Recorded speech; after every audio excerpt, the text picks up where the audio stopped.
Se me ha acabado el presupuesto para dubstep y partículas. Así que aquí la tenéis, la intro de Micro for Fun. El puto amo. ¿Y tú recomiendas para el híbrido? Jaguar 100 pies, seguro. No. ¿No? Gorila 100 pies. Gorila te pone escudos y el 100 pies te cura.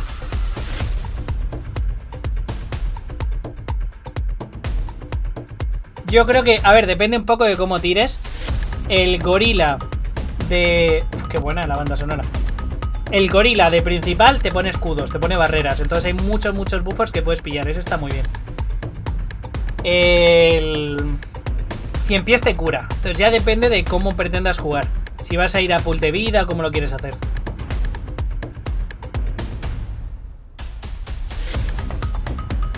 El Jaguar puro también es la hostia, porque ganas 2 de ferocidad extra, que es un 10% más de velocidad de ataque. Vas ganando ferocidad de forma pasiva, está muy bien.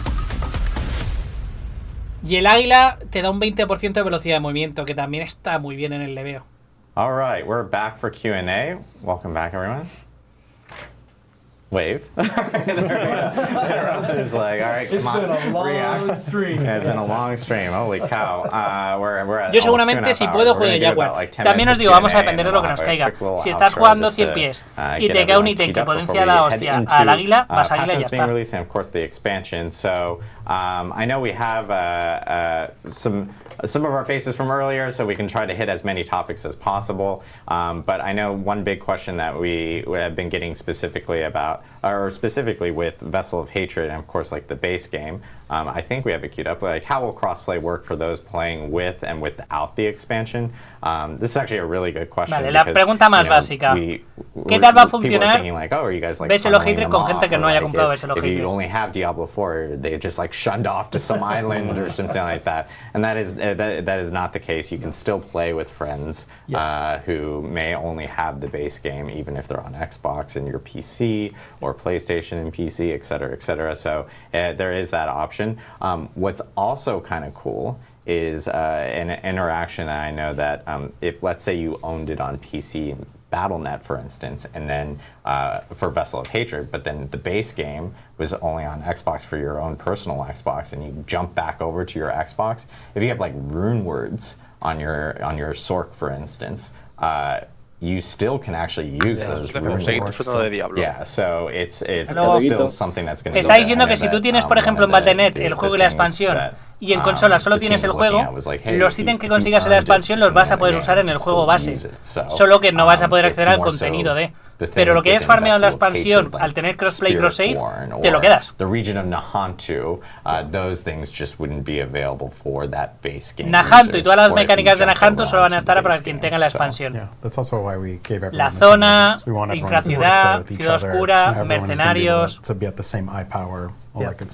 Yeah, so it's a cool little like extra thing for quien tenga la expansión y quien no la tenga pueden jugar juntos, siempre que no sea contigo la expansión.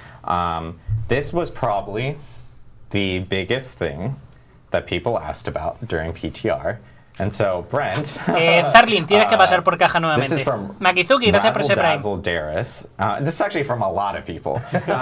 Speaking of D2, I'm wearing my D2 jacket. Will we get the D4 CampFire screen back? So we were talking about it during the interstitial just a little bit.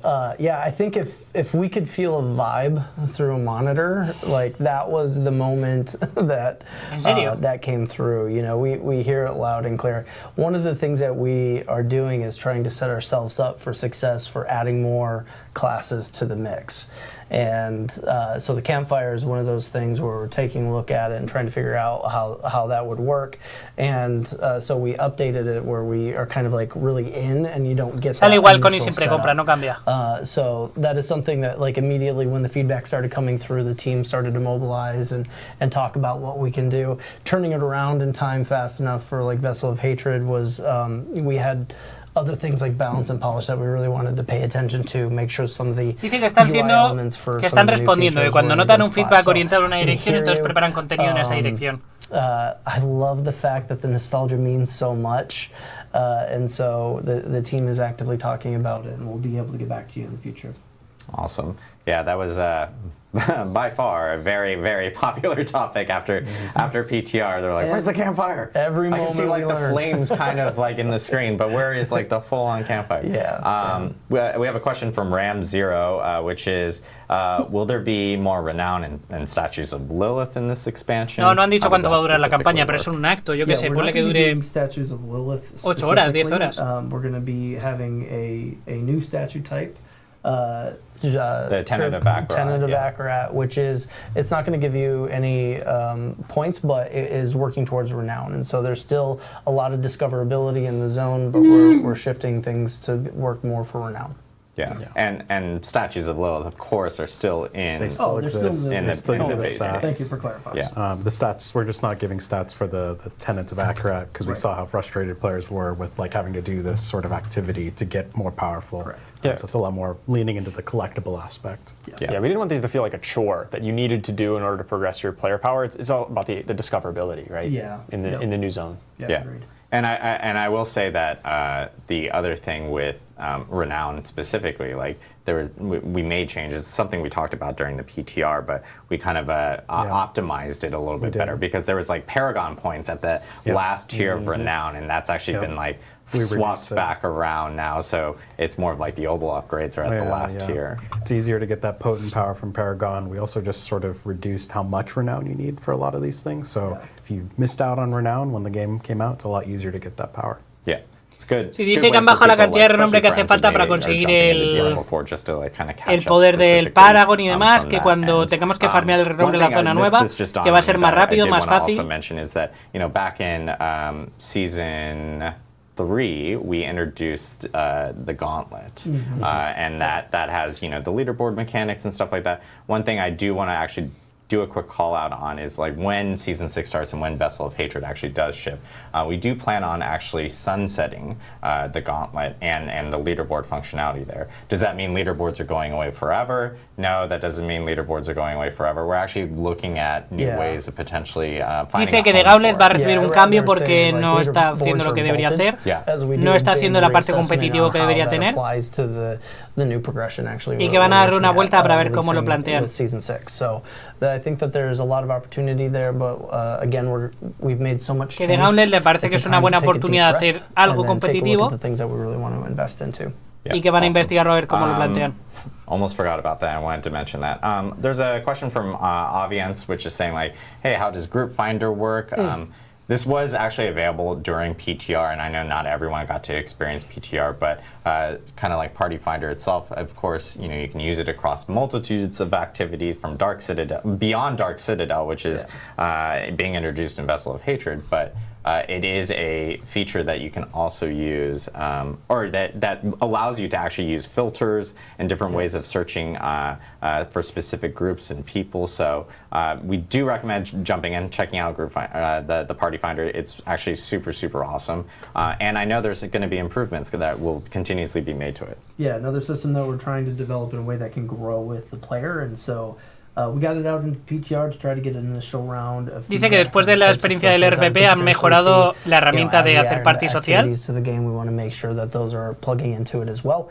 We do think that this game is a ton of fun if you're playing together. Que este juego mejora mucho cuando se juega en party, que van a mejorar la herramienta social, pero que además recomiendan que la usemos desde el segundo en que entremos, que no juguemos solos si podemos evitarlo. Tributes, of course, being part of Cuirass Undercity, Opals being part of the new season.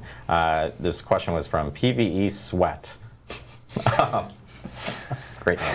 That should be a title. Are these actually, because that should be I think the initial reaction is seeing some of these new consumables. So Tim, I think this would be a question for you. Like seeing these new consumables, are they actually like stackable in inventory? Like how? Yeah. You can stack them in inventory. In fact, if you want, you have the option. You can go just farm the Realm Walker over and over again, get a whole bunch of the opals. And then just, okay, I'm going to play now for hours and hours. Dice que los ítems nuevos, las potis nuevas, los elixires nuevos, los ítems nuevos, que si son stackeables es un ítem de estos que podemos meter en la pestaña de potis. Dice que sí, que son stackeables. Farmea un montón de Planewalker, farmea un montón de esos materiales y luego vete horas por ahí. Two opals, sorry, yeah. So you can like use one now and save one for later, and so you can really determine like you can actually stack these up for a longer play session later on. If you Y want puedes to usar play una hora y anything guardarte next otro week. porque caen 2 en cada vuelta, o puedes stackearlos o lo que tú quieras. Regarding mercenaries. It's actually a question I've seen. Para subir los mercenarios hay que jugar solo sí o sí, ¿no? No. Tienes dos tipos de mercenarios. Uno que llamas cuando tienes una habilidad y otro que va acompañándote todo el rato. El que va acompañándote todo el rato sí, hay que estar solo. Is it something that's across like the whole entire account, or is it like from season to season? How does that specifically work? Yeah, so they're partition wide. So if you're playing in the season and you unlock the mercs and you progress a bunch of them and then you roll an alt, that progression is still there. But we do reset every season because it's a part of the power journey, and we want to make sure you're doing that. But as you're playing, there's a lot of benefits to investing into them, especially if you're going to roll a second class. There is a question. I'm not sure if others will be able to get this one, but this might be tied to some of the rune word stuff that we showed. But this is God King Moonin says, how do those spirit wolves damage scaling work? ¿Cómo escalan los lobos fantasmales? About, the rune words that we were showing and everything like that. Yeah, I can talk a bit about that. I believe the spirit wolves are not currently scaling with things like if you have summoning damage for a necromancer. A lot of that damage scaling talks directly to your skeleton summons at the moment. So I don't believe they'll necessarily scale with those sources. I'd have to check on precisely which ones it does.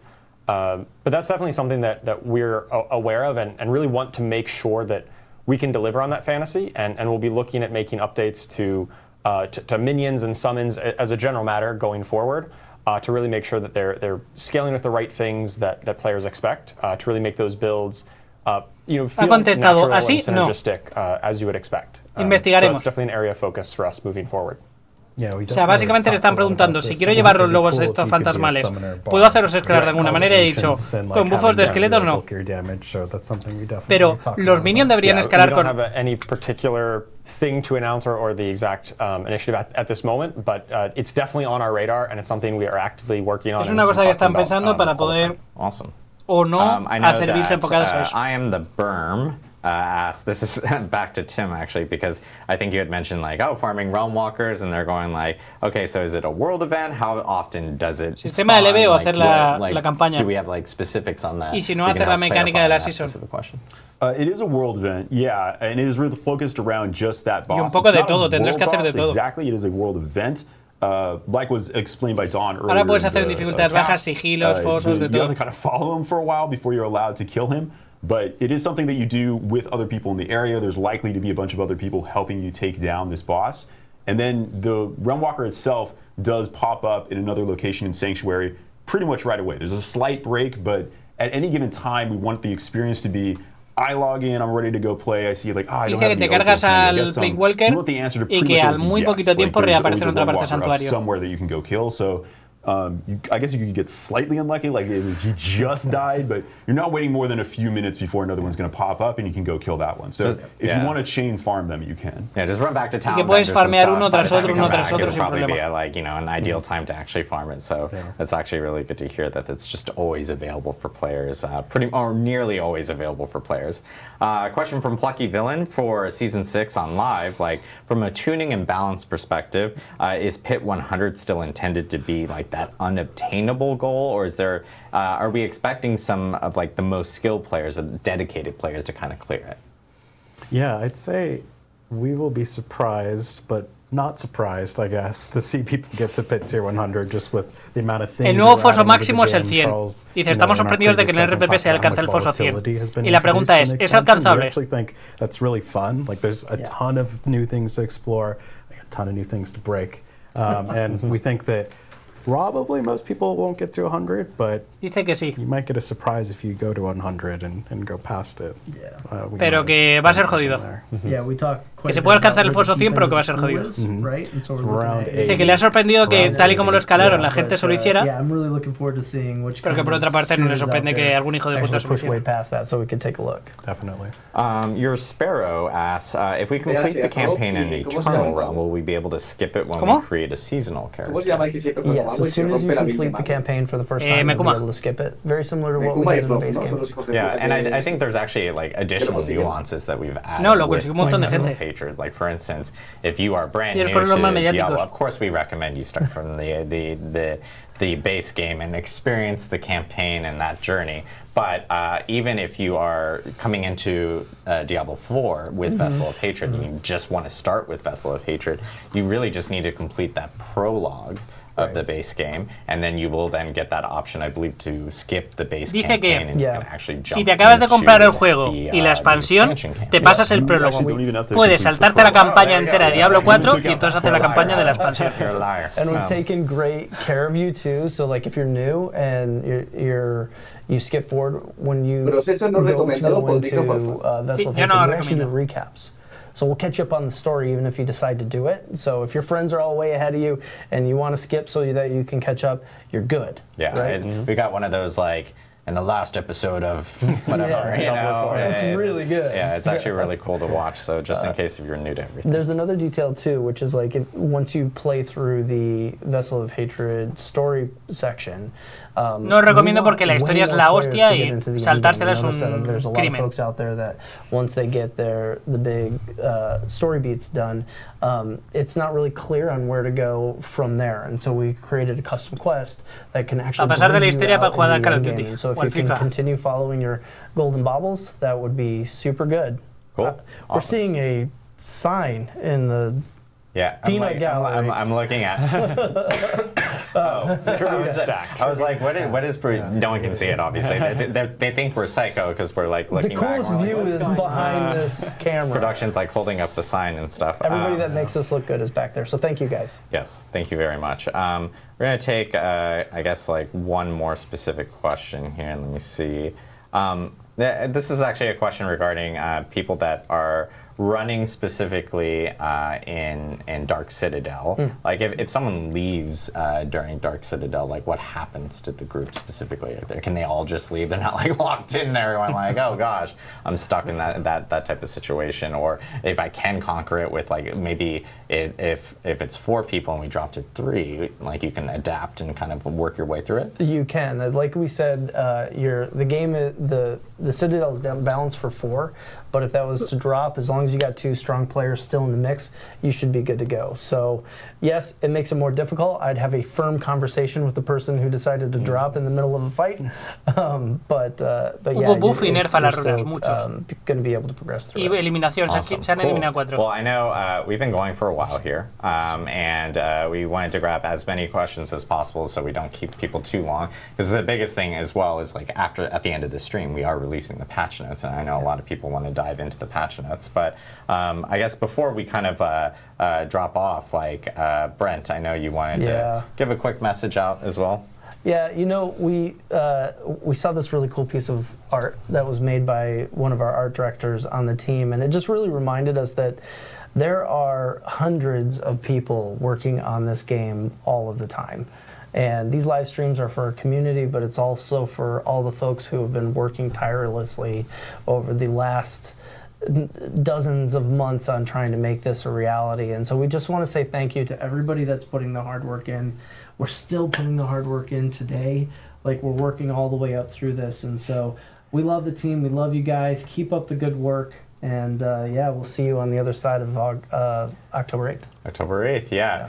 Huge shout out to Team 3, Team Diablo. You guys kick ass. Yeah. Best team. We're super proud of everyone with the Vessel of Hatred and everything. And we're super excited for October 8th. There's a lot of stuff coming up. We have patch notes immediately after this stream. I want to give a huge shout out to everyone here and of course who was on the live stream today. It's always fun doing these live streams. It's a big scramble. This is the most this is the most amount of people we've ever had on a live stream. So huge shout out to our production team and of course our community team, like with Mr. Filthy Rich back there, who organizes all Bastante these. completito. Great, that's his handle, guys. who handles, haha, all these specific streams every single time. This is our 20th stream. It's crazy to see how everything has grown. Big reminders on Twitch drops. We have all the information on Diablo4.com. Twitch drops will actually start on October 8th. And if you're in the US, you can grab trolleys and grab more in-game stuff as I eat trolleys all day. And then another big thing that I do want to give a quick call out. In the coming days, you guys are actually going to hear about another cool partnership we're doing with Discord, which will offer up another opportunity for some cool in-game stuff. So, and we'll be talking about that here in the coming days. But thank you guys again for tuning in to our pre-launch stream. Lots of stuff to check out in the patch notes immediately after the stream. And again, a huge thanks to everyone here. We will see you guys October 8th in Nahantu. We're excited and we can't wait to jump into Vessel of Hatred. We'll see you guys. Qué arte tiene el bicho este,